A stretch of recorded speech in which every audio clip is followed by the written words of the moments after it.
Well, hello, everyone. Welcome, and thank you for joining us on behalf of the Sanford School at Duke University, the Duke Center for International Development, and the Duke Center for Child and Family Policy. We're very pleased to host Abby Maxman today, where we'll be discussing COVID-19 and inequality in the United States and around the world. This is the first of a series of interviews we will do on the intersection of COVID-19 and development. I'm Sarah Bermeo. I'm an associate professor of public policy and political science in the Sanford School at Duke, and the associate director of the Duke Center for International Development. I study international political economy with a focus on foreign aid, immigration, and trade. My co-host today is my colleague, Anna Gassman-Pines. Anna is an associate professor of public policy, psychology, and neuroscience at Duke, and is affiliated with Duke Center for Child and Family Policy and with Dupree's Population Research Center. She is a community and development psychologist whose research focuses on how the impact of parents' experiences outside the home affect family functioning and children's development in low-income families in the United States. Before introducing our guest, Abby Maxman, I have a few words on logistics. Our conversation today will be organized into two parts, first focusing on Oxfam's response to COVID-19 in the US context for about 15 minutes, and then turning to Oxfam's response to the crisis in developing countries for a similar amount of time. Following that, we will open up to questions and answers from the audience. You may submit questions via the Zoom chat function. You may also wish to follow our Twitter account at DukeDCID, as we will be live tweeting links to more information on the panelists and to reports that we will reference throughout.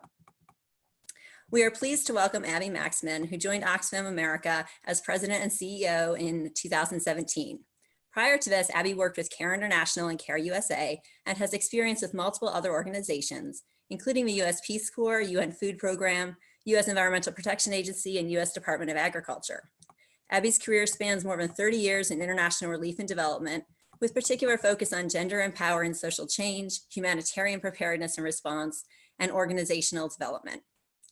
Oxfam is a global non-governmental organization with its roots in World War II Europe, with Oxfam America created in 1970. Oxfam focuses on overcoming extreme inequality and poverty, working in more than 90 countries, and is a leading voice in recommending action to protect the poor and vulnerable during the current COVID-19 crisis, including the release of a brief earlier this month outlining a global economic rescue plan for all. Abby, thank you for being here, and a virtual welcome to Duke. Sarah, thank you so much. And Anna, nice to be here. And it's great to be with you all again. I had the privilege of being with you all when we were able to be a little more up close and personal together more than a year ago, talking about one issue, one of the largest humanitarian crises of our time until this has hit, when I was talking about Yemen. So it's really good to be here. Thank you for welcoming me in Oxfam's work. Well, thank you so much, Abby, for being here with us virtually.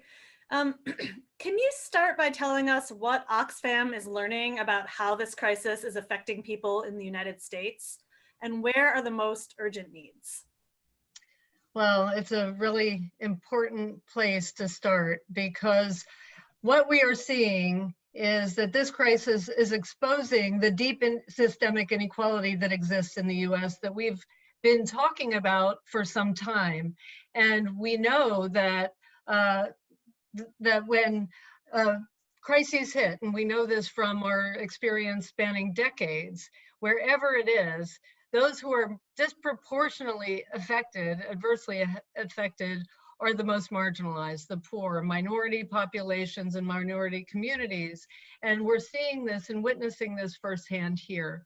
We see data coming out of some states where a disproportionate impact on African-American communities, where they might in Louisiana represent 32% of the population, but over 70% of the deaths associated with COVID are on that community. And so as we get disaggregated data, we're seeing it play out, sadly, in the way that we have seen around the world. There's gendered implications, there's racial implications, there's all the statuses that marginalized people are starting to come to bear. And so we know that working families and those who are living paycheck to paycheck are suffering the most. Those the ones that have no choice but to go to work, and they often have no paid sick leave, conditions that do not protect them from the virus because they have no choice. And as we're seeing globally, we're seeing in the United States that people are making these impossible choices about keeping your families healthy or going to try to make a living so that you can feed your family. And can you say a little bit more about your sense of how the COVID crisis is exacerbating gender inequalities in particular in the US? Well, it's very, it's coming to fore in a number of ways. One, we know that 70% of healthcare workers globally and here in the US are women. We know that women tend to do the predominant share of unpaid care at home. But having gender disaggregated data is critically important. We know that African American men in certain communities are getting hit hardest and the death rates are higher. So the important piece of looking at the gender dimensions and gender aggregated data, disaggregated data is fundamental. And that's the same as what we do for our responses, making sure we're looking at gender markers in our work, because you can't provide a cookie cutter approach to both saving lives and the policy work, but you have to make sure you're looking at the intersectional issues and the gender dimension. We also know that with these lockdowns, there's a dramatic increase in violence against women and girls. We know that there's an uptick in gender-based violence. There are call centers here in the US. We have data from Spain, from other countries, and China, where the number of calls and the hotlines have gone through the roof. And so we know that the lockdown is actually causing even greater strain in that regard as well. So those are just a few examples of the implications. So you've really laid out for our listeners a set of challenges that are complex and multifaceted, including both effects on health and effects on economic well-being. And it seems that responding to these challenges then is likely to go, to require a multifaceted response approach. Can you give our audience a sense of what this approach is going to require? Well, we know that this is far greater than any one of us. There's no one individual, community, organization, institution that can deal with this crisis. And so really, this is an unprecedented time that calls for an unprecedented level of cooperation and collaboration. And I see that. I'll talk a little bit more later as Sarah outlined the format about the international action, but the same is here. And so we know we need to look at issues of both poverty and power. And I unpack those in two ways. It's a little oversimplified, but as we look at who is disproportionately affected and who needs immediate access to resources, funds on the ground to both prepare, respond, protect, that is part of life-saving. It's also part of efforts to keep people from falling deeper into poverty. So how do we push resources, knowledge, experience, capacity out to the community level? But then, of course, power, the big power structures that are at play. As I said earlier, this crisis has unveiled this systemic structural inequalities that are baked in to our society and our systems and our policies. And it's time to depoliticize those and look at these real issues, both in the form of these immediate stimulus packages that are underway, that we've been lobbying for and calling out the need for urgent action in the short term, but we cannot afford to look just short term. This has to be medium term and long term. None of us are safe until everyone is safe. And that means you need to have basic protections for everybody: paid sick leave, access to healthy conditions for workers, a just living wage. We know that immigrant and minority populations and marginalized populations are living in conditions that don't allow them to socially distance themselves, even in the household. So you have multi-generations living in in tight quarters and people being forced to go to work. And so we know that notion of dealing with this at the policy level in the long term, in the medium term, and the short term is equally important with the taking action on the prevention, protection, and kind of basic securities that are needed in the very immediate term. That's a really helpful overview, and I'm sure that a lot of our listeners are going to have follow-up questions about what role they or their organizations might be able to play. But as a starting point, I was hoping that you could talk a little bit about what role you'd like to see Oxfam play in addressing these challenges, how you're envisioning Oxfam partnering with others, and what a coordinated response might look like. Well, thanks, Anna. That's great. And I like to say we like to see Oxfam playing in the future and in the immediate term. And we're already taking action in a number of ways. And I know everybody is. Something I've been saying recently that I was chatting about with a colleague is we're all humanitarians at this time. Where everyone is at the front lines. You're taking care of yourselves, you're taking care of your families, you're taking care of your communities. We're doing our part, be it staying home, staying out of, keeping the hospitals freed up to respond. So that's in one thing, that kind of individual call to action. We all help in the way we can. But another way is direct emergency relief. And we're working with partners in the US. I see I've frozen, but I think, Sarah, are you hearing me? Yeah, good. We're working here in the US with partners across some of the most distressed parts of the country.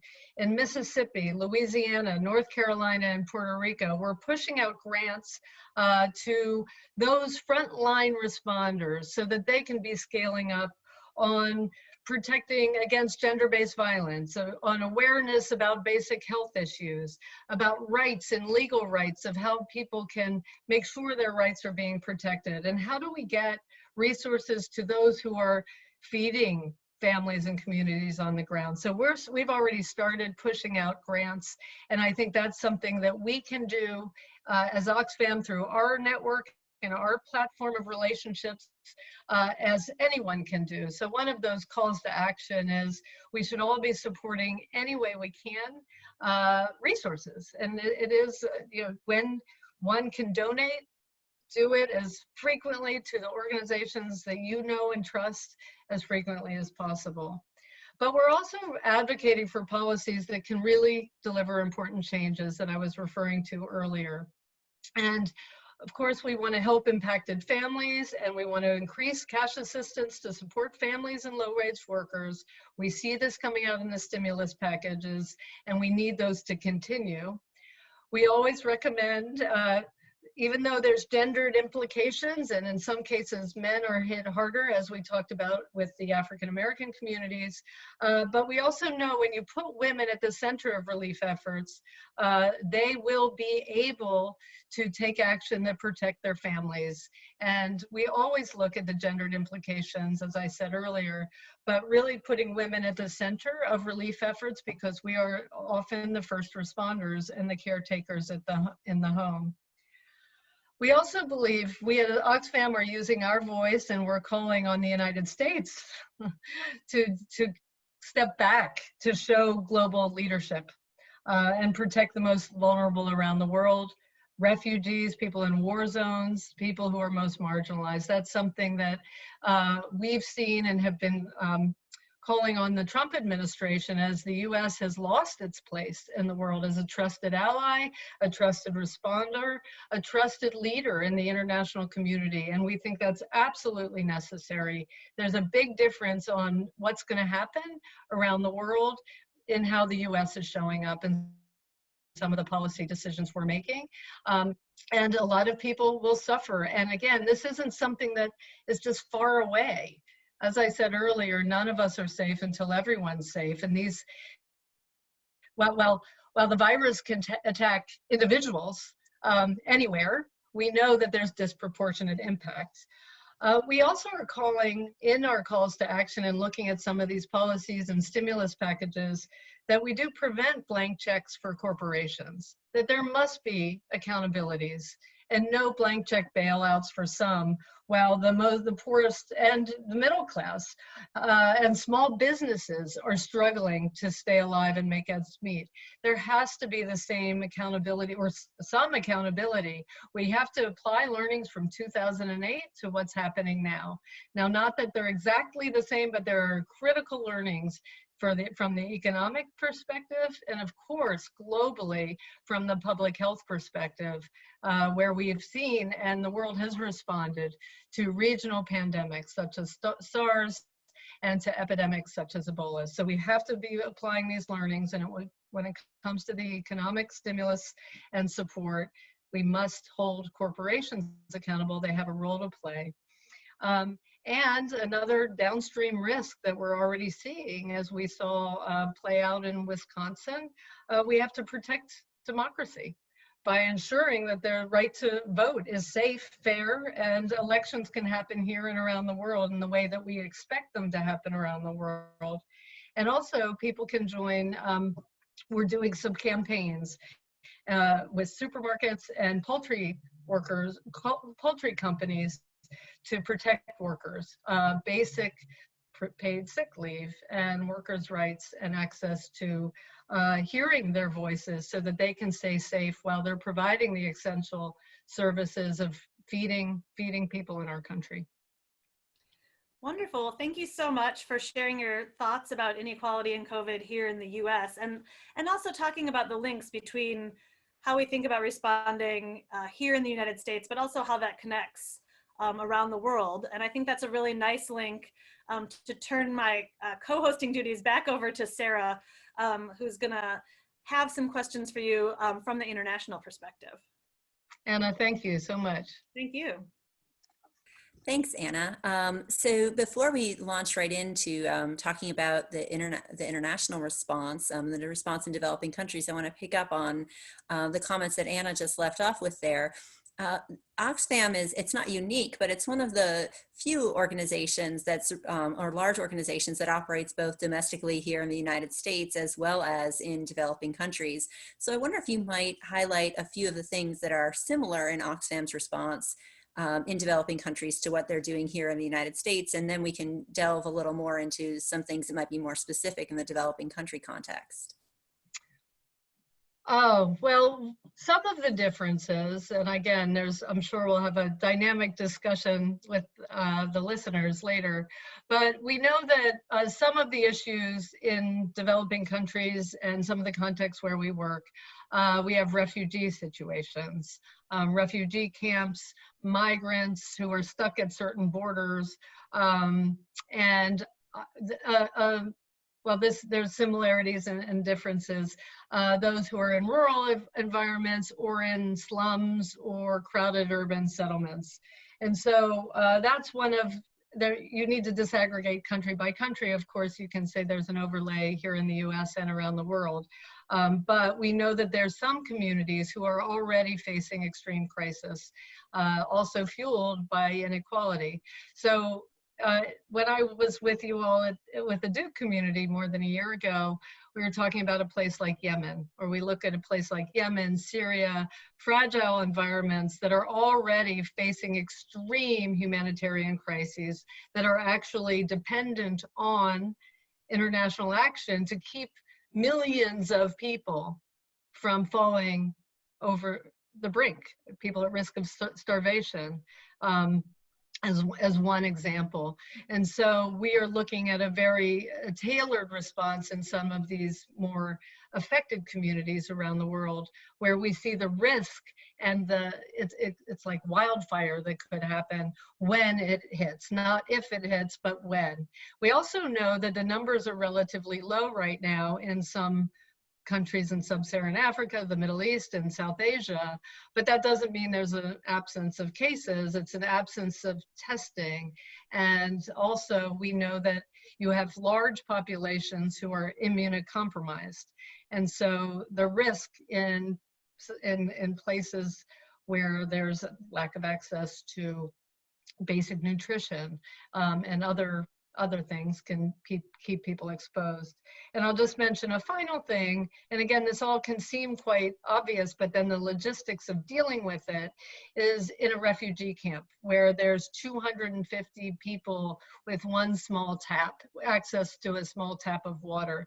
This notion of soap and water and distancing and washing your hands is nearly impossible.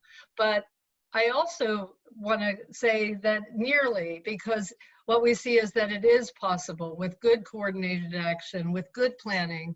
I'm seeing our staff as Oxfam and our partners in Cox's Bazar with the Rohingya, where we're showing and doing videos to show how it's working to get safe messaging out, using bullhorns and working with imams to ensure that accurate information is provided, and how the logistics of just moving soap and water to tents that are lined up next to each other so that you're keeping local partners and staff safe and the community safe, since anyone can be a vector. And so there are logistical ways with good supply chain planning and management and excellent coordination to do it safely, but it requires a whole nother set of basic planning, logistics, and applying learnings from the past. Well, thank you for that. And I want to kind of set the stage a little bit too for some of our listeners who are joining us who might not know that Oxfam America released earlier this month a brief called Dignity, Not Destitution. And it paints a very sobering picture of the impact of COVID in around the world, and particularly in developing countries.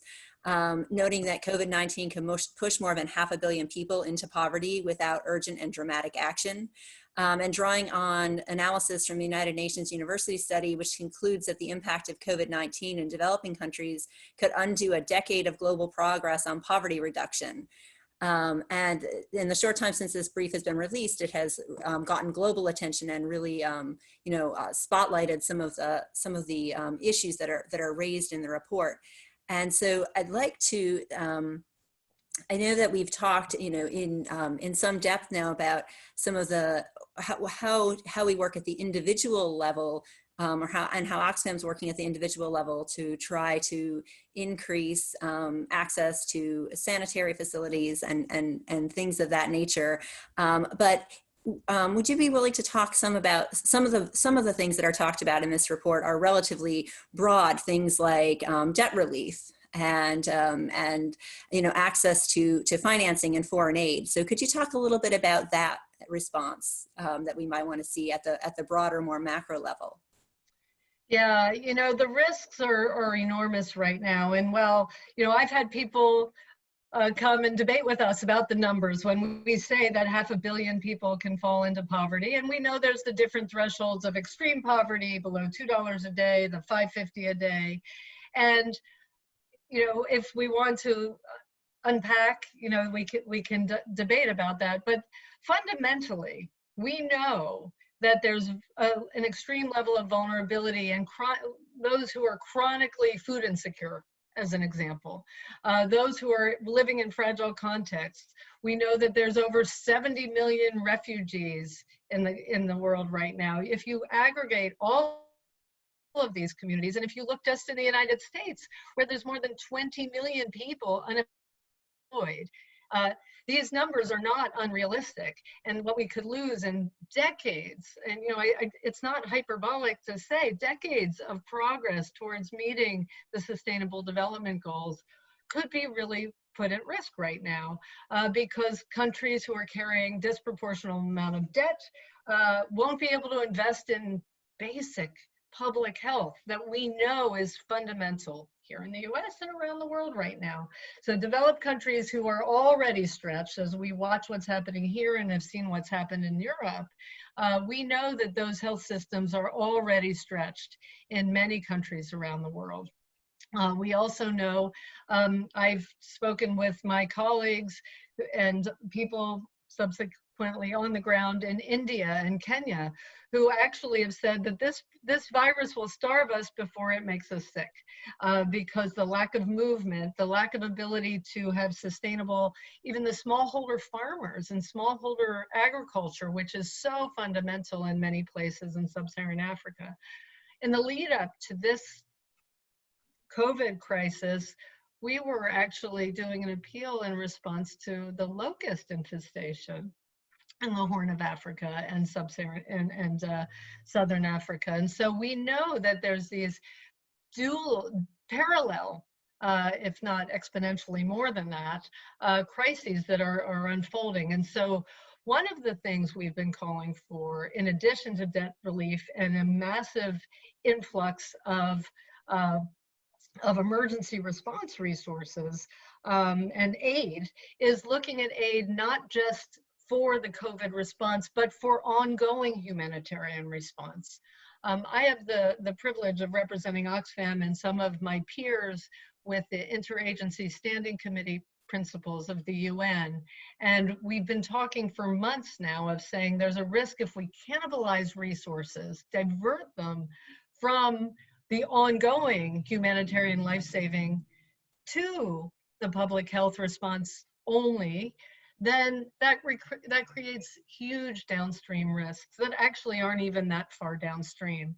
So it's a suite of approaches that enables both that private companies and G20 countries canceling debt, and so that funding can be freed up by governments to provide the public health services, while concurrently the sustained, or I would even argue increased, commitment to some of the other life-saving and social protection issues are continued to be invested in. Yeah, well, thank you. Thank you for that, and for talking about some of those big picture issues. When you have some very densely packed urban centers, but then you also have some very hard to reach rural areas with very little access to healthcare. Well, that is one of those fundamental weaknesses, and I think we all can only hope, well, and do much more than hope, take action now so that we build these bridges for stronger health systems in the future. And I'd say that is equally applicable to a place like the United States, where healthcare is tied with your employment, and versus some other places, or where the health systems don't exist. So this bridging the gap for vulnerable communities in both urban and rural communities is essential. And so some of the fundamental investments of hospitals and health clinics we see in countries that have invested, like Ethiopia, in a massive investment in putting, I'll call it an army of health workers out into the system, and the communities are better set up to respond. I'm not saying it's, but in rural areas of recognizing for some of the public health issues they've dealt with over the years, by increasing access to remote communities for healthcare and basic healthcare is actually fundamental.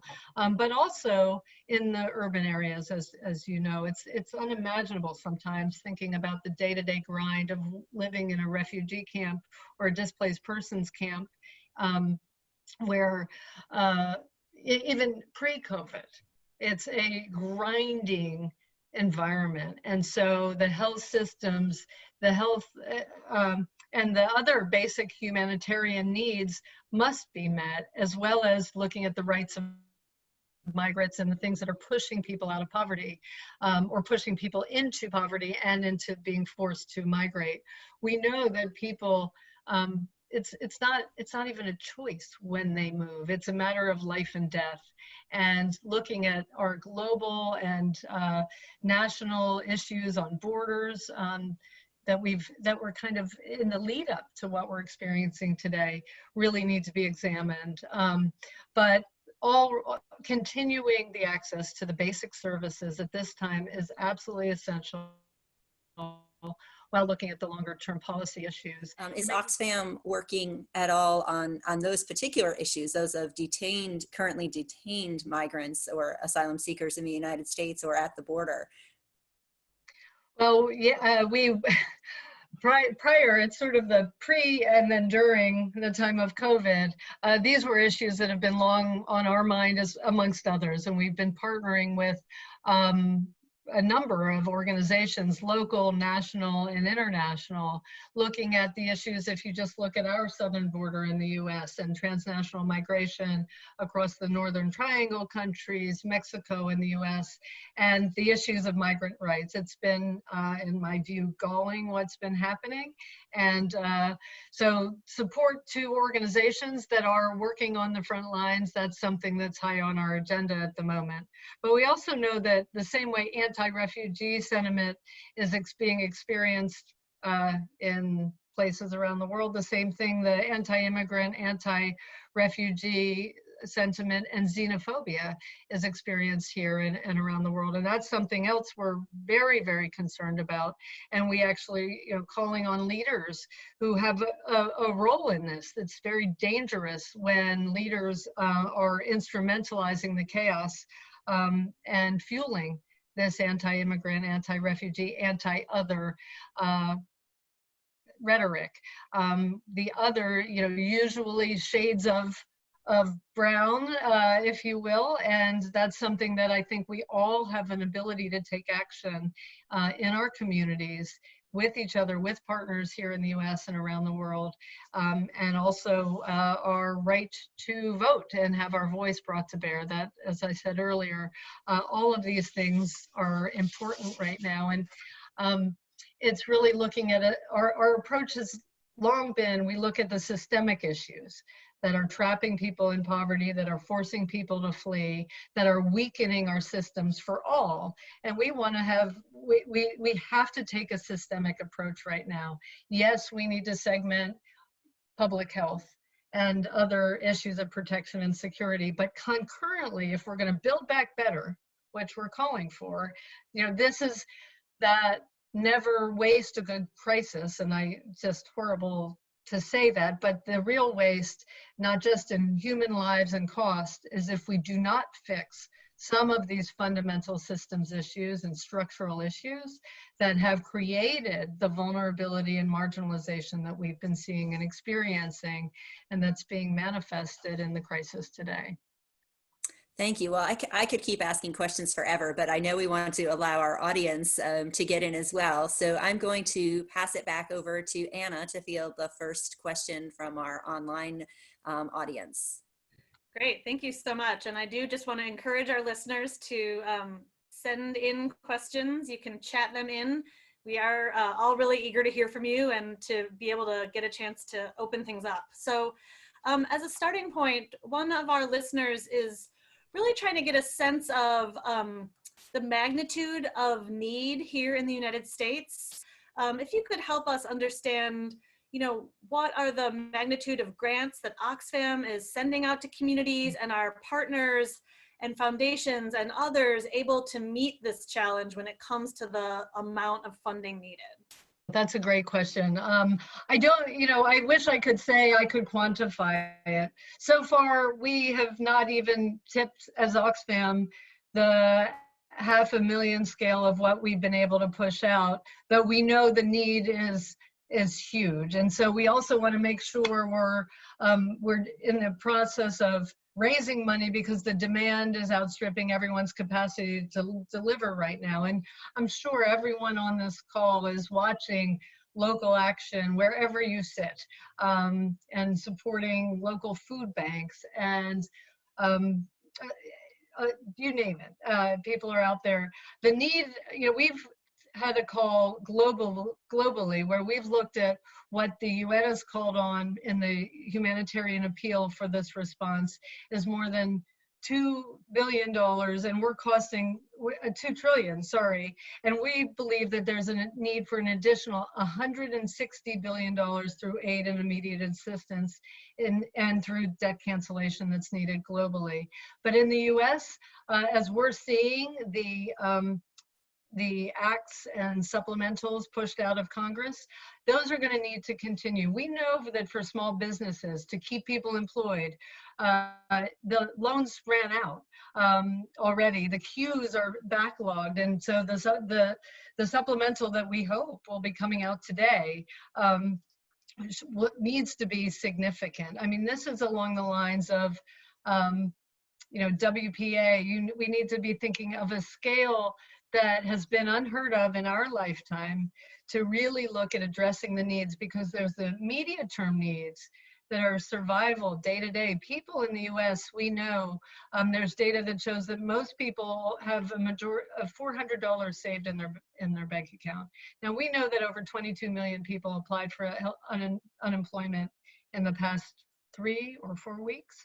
And we also know that those just getting access into the system or getting one of these stimulus checks is barely enough to be hand to mouth in paying rent and feeding your family, not to mention keeping kids who are not connected and don't have a Chromebook to be able to have their education continuing.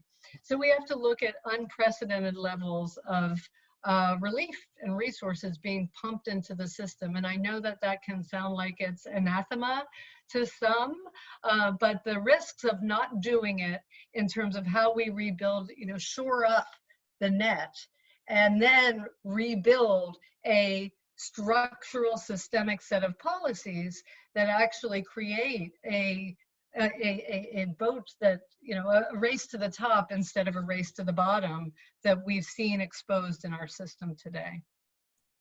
Great, thank you. Well, I will take the next one. We've had a question come in, which I think really gets to the heart of thinking about both the health impacts, but also the economic impacts that are not directly related to health of COVID-19 in developing countries.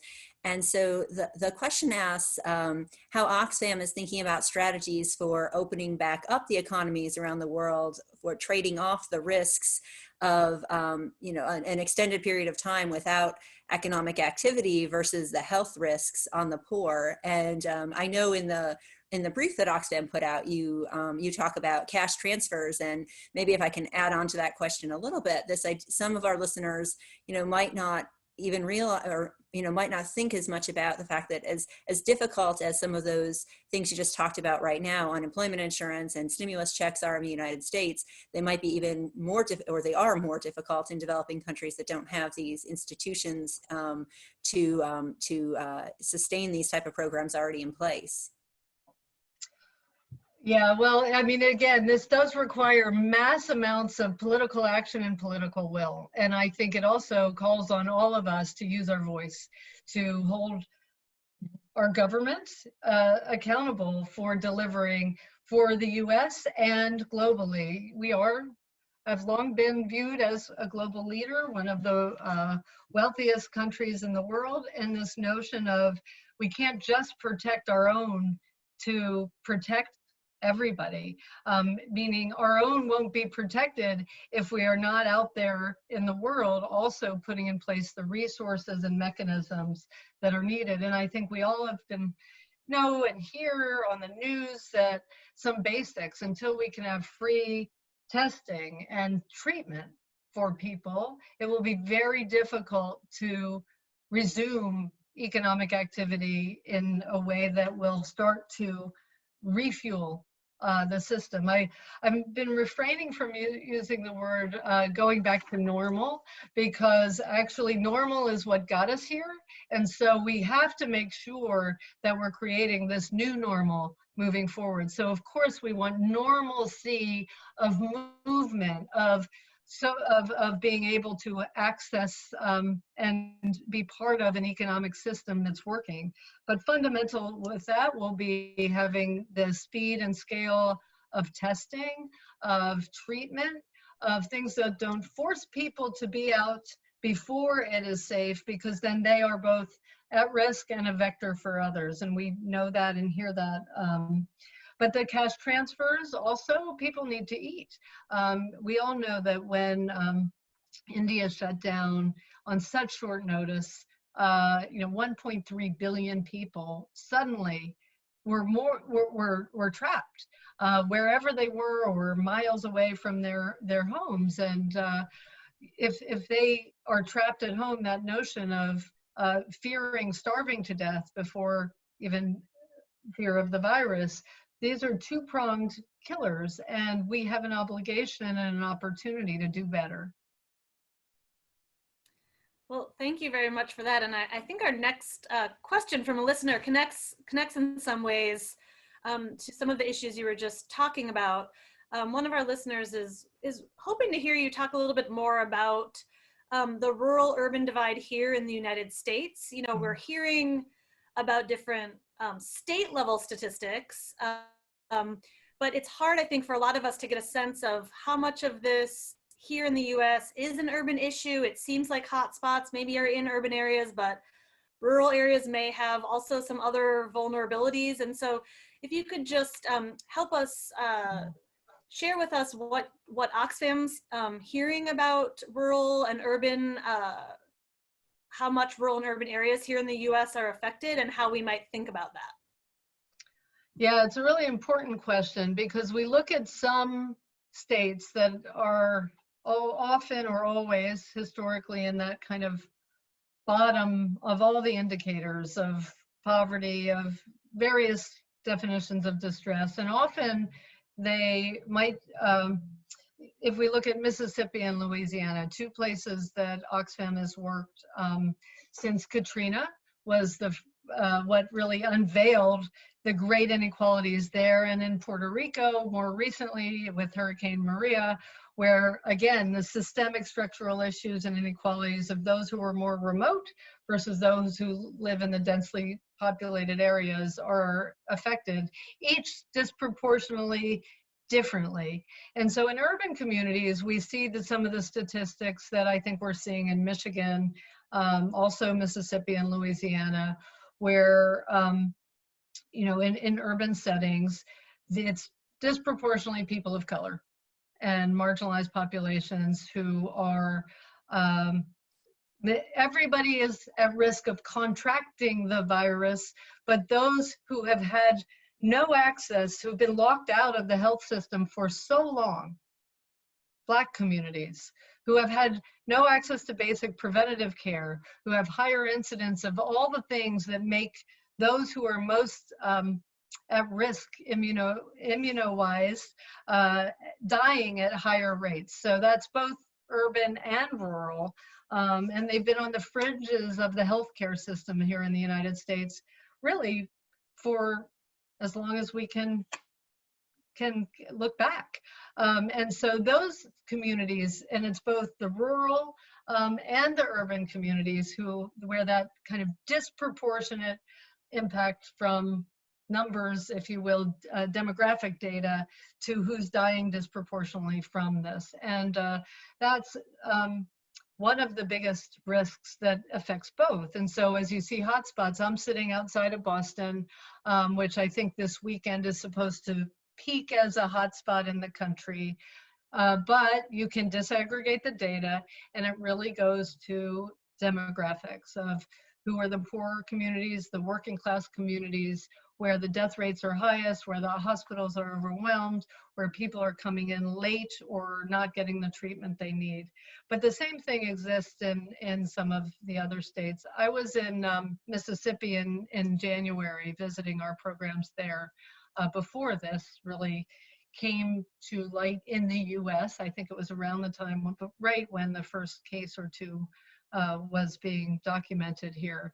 And when you look at things like the mass incarceration issues in Mississippi, and I was visiting with an incredible organization we partner with called The New Way, and they are actually, it's a place where the recently incarcerated can go in terms of when they're let out of jail after 10 and 20 years, and they have nowhere to go. Society has failed them, and now we know those are being released even more, and it's outside of a major urban area. But you have to think about, how do you integrate people into society? How do you provide them the basic access to services, healthcare, and jobs? And so the new way is this partner is expanding. We've more than doubled the resources that we have with them as one example of a local partner, because their caseload that they're taking in are so high, and they were putting people in jobs with companies who were more open to hire recently incarcerated people, returning citizens. But as their ability to hire and as the economy slows down, these are people who are trapped. And so they're trapped in urban settings as well as rural settings. Great, thanks. Thank you for that, and for highlighting the issues of on incarceration, which I know is something that some people here at Duke as well have been thinking a lot about. A question that has come in from the audience that I think is fundamental is this idea of access to testing in developing countries.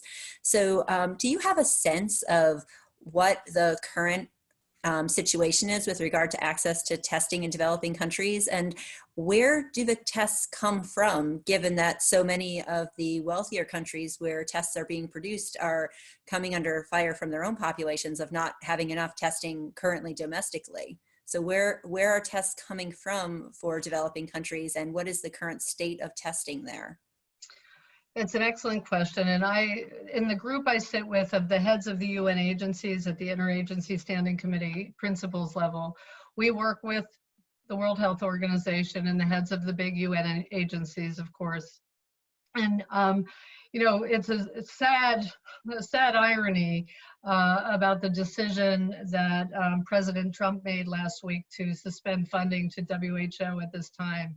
It is a reckless decision, because frankly, in my own experience working with this community over the past several months, in the preparedness and the planning and how you get testing and PPEs out to where it's needed, the best coordination, the best communication, the best application of science and learning I've seen is happening at this level, at the global level, led by WHO.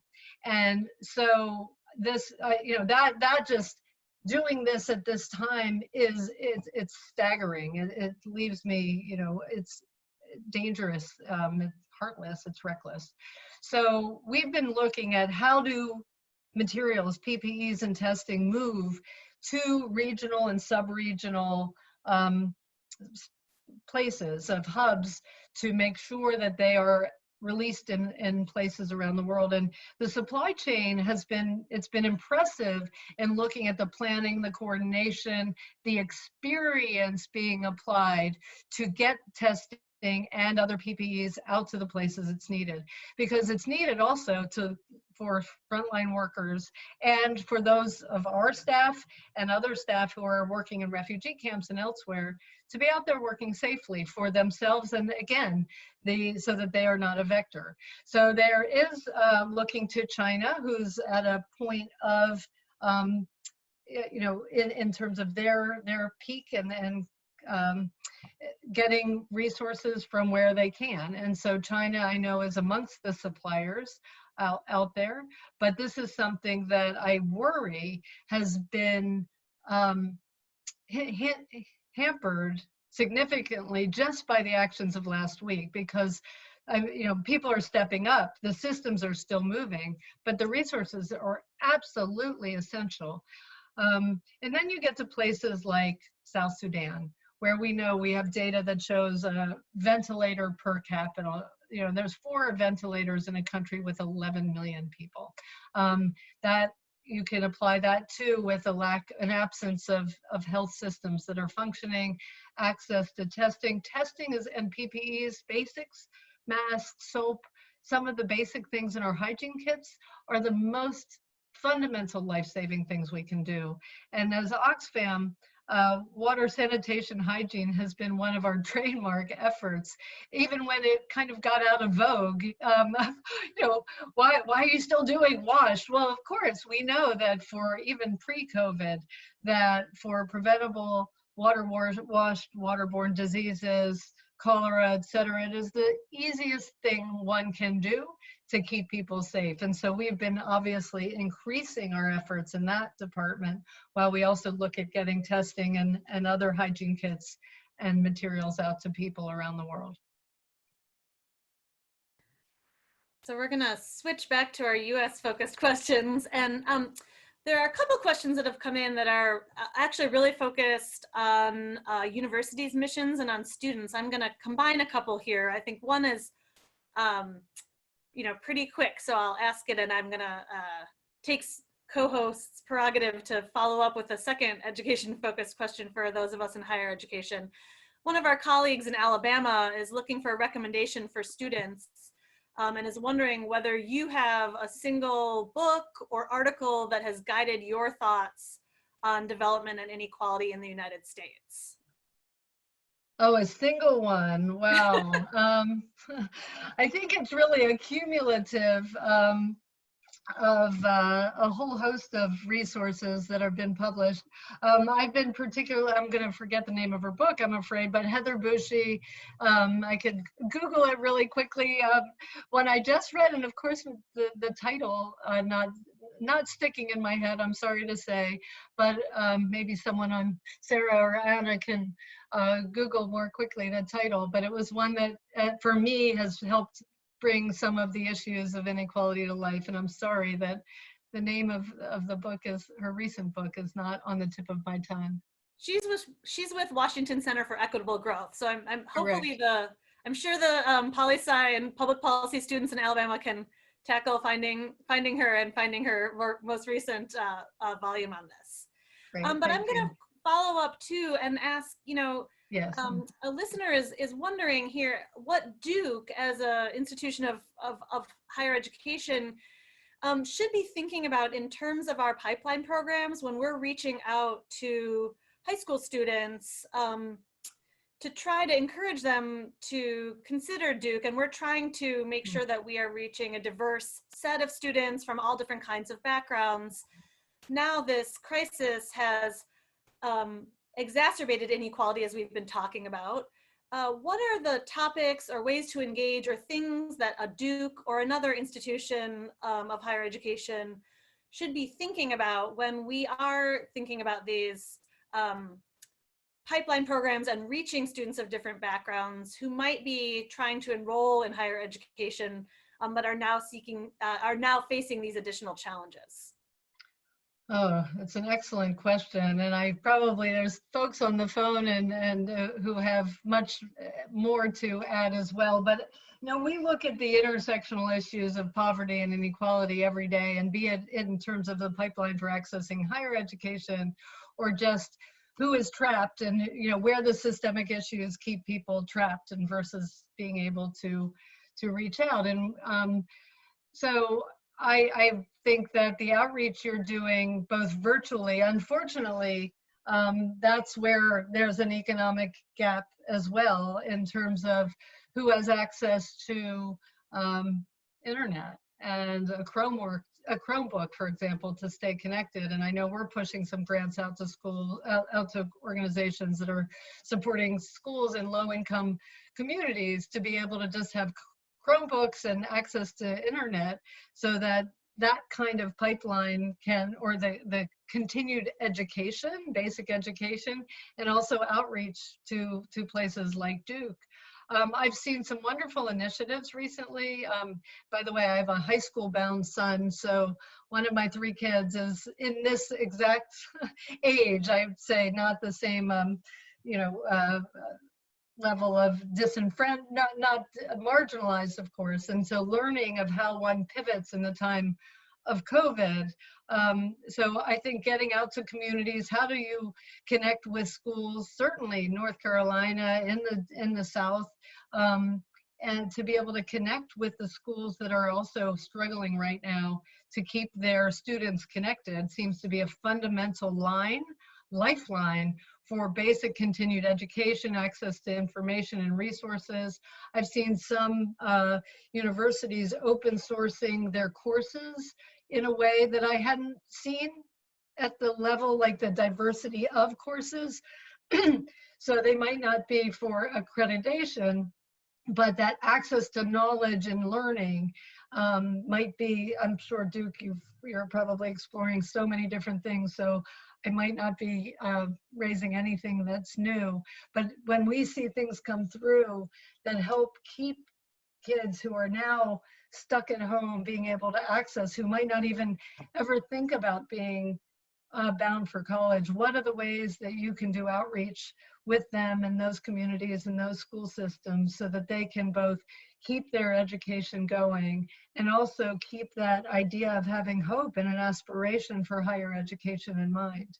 And I know at Oxfam, we've done studies of different kinds about aspirations and how if for communities who are trapped in poverty and don't even have the ability to conceive of, oh, higher education is an option for me, that kind of outreach to help people who might be locked out of the system still have access to the idea that there might be ways, actually is a big indicator of those who can kind of find the lifelines that the systems are actually keeping them out of, to be able to have those connections. So I would say focusing on those things in a kind of multiple ways. But I'd love to learn from you all what some of the ideas that are going on at Duke are.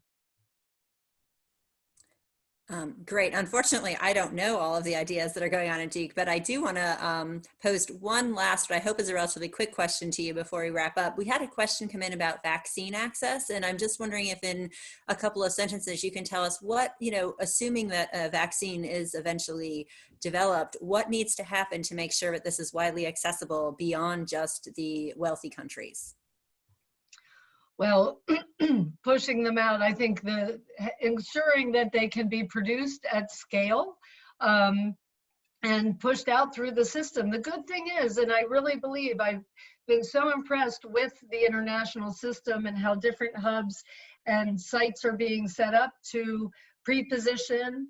I don't think we're in a position of pre-positioning vaccines. I think once they are in the system is how do you produce them at scale? How do we not disincentivize this for-profit mentality? This is a public health need and demand. So I think pushing it out at scale, making sure that anyone is incentivized to overproduce, because we know that testing, I'm sure everyone has heard, it's not one time. You can be tested today and you still need to test again tomorrow and in the weeks ahead to make sure you're not a vector for somebody else who's more vulnerable.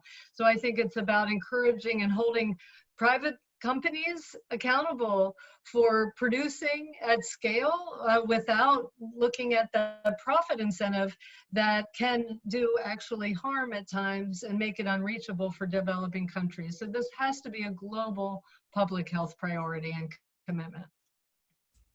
All right, well, that's all the questions that we have time for. I want to conclude by offering a huge thank you to Abby Maxman, President and CEO of Oxfam International, for this important discussion today on the intersection of COVID-19 and inequality, both in the US and globally.